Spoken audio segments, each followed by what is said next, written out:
Hello, my name is Braden Clark, and I am doing a video response on two TED Talks.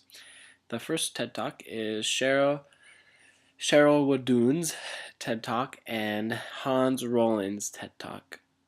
And both of these TED Talks are talking about a similar similar topic of helping others achieve their dreams. In Cheryl Wadoon's TED Talk, the dream that she is wanting to achieve or wanting others to help achieve is the dream of education and the dream of a better life for girls and a dream for them to have more education.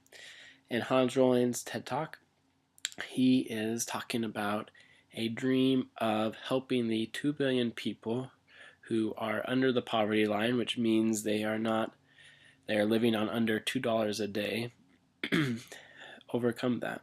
For them to have the analogy he used as the washing machine to give them miracles in their lives that will make their lives easier and so that they could have a successful life.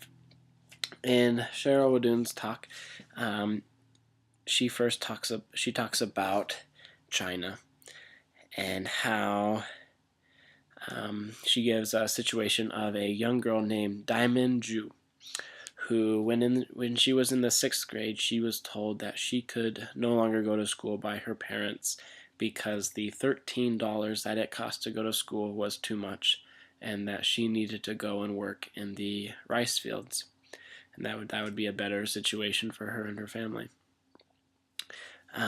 A donation occurred and a scholarship was given to Diamond Ju for her to finish her elementary school, her secondary school, and her high school. Diamond Ju had a dream of being a nurse. She wanted to help others, and that is what she did.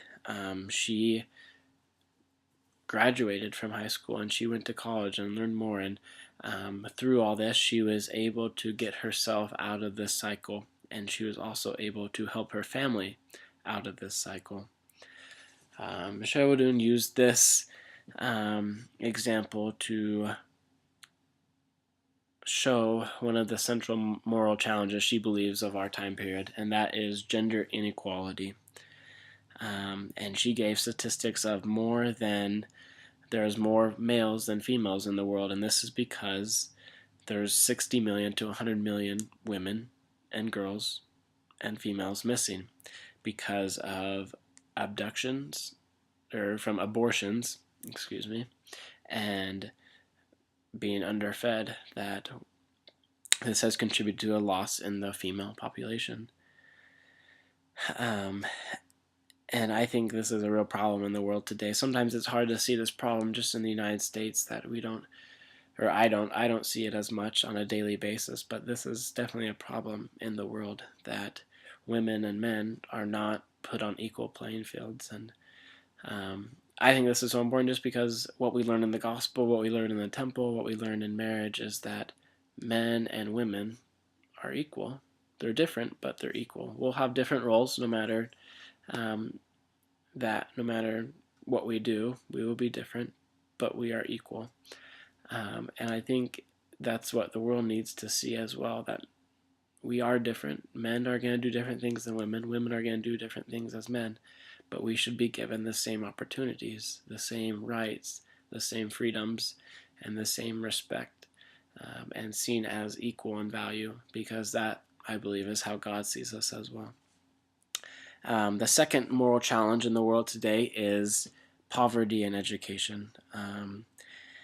And one of the things that stood out to me was when she said, women are not the problem, but the solution.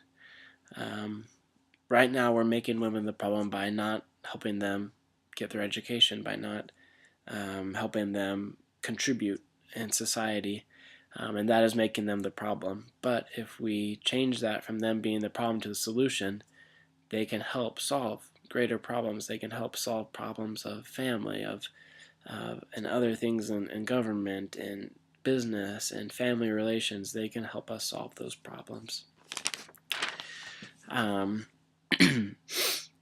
Another thing that stood out to me was when she was talking about how we can help.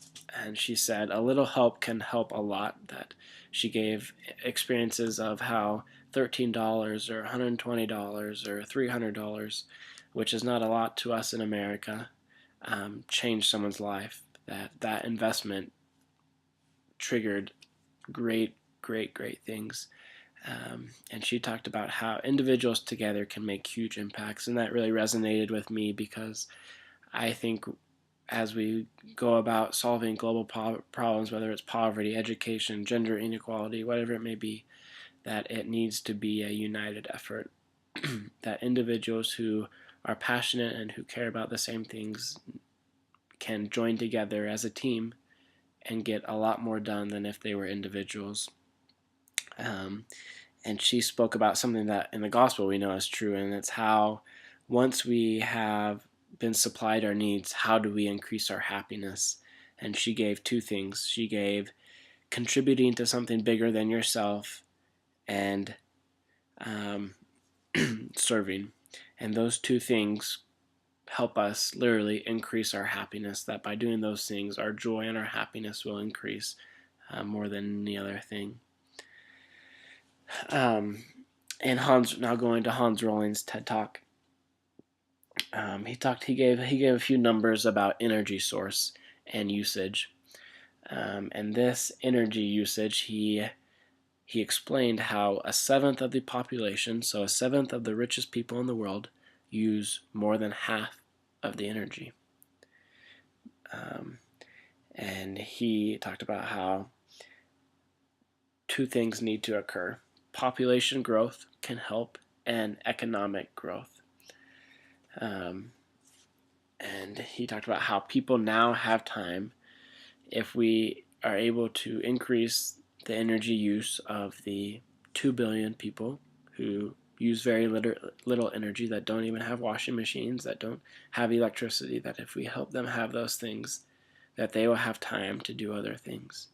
He used the example of his grandma, who once she had a washing machine, she no longer needed to do the laundry, that she no longer needed to do that and now had time to read, that her mom now had time to read to her kids to strengthen the family. And I thought that was a great thought, because I had never thought about that at all, that if we supply them with these miracles in our lives to them, they will have time to do other things that we find important, like education, like knowledge, like strengthening family. And if those things can occur, we will see the world as a better place, as a happier place, and as a place where there is more inequality, which we are all striving for.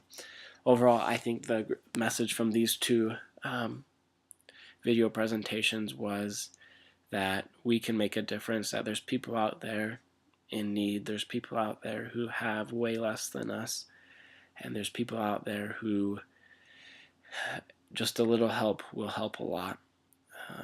And now the challenge is, how do we help? How do we unite together? And I think that is one of the messages that we heard in General Conference this past October, is doing what we can. If we do what we can, and if we follow the Spirit, then we will be guided to those opportunities where we can make a difference, where we can help in ways that we can. And there's people all around us right now that we can help give these miracles to. And that is the end of my response.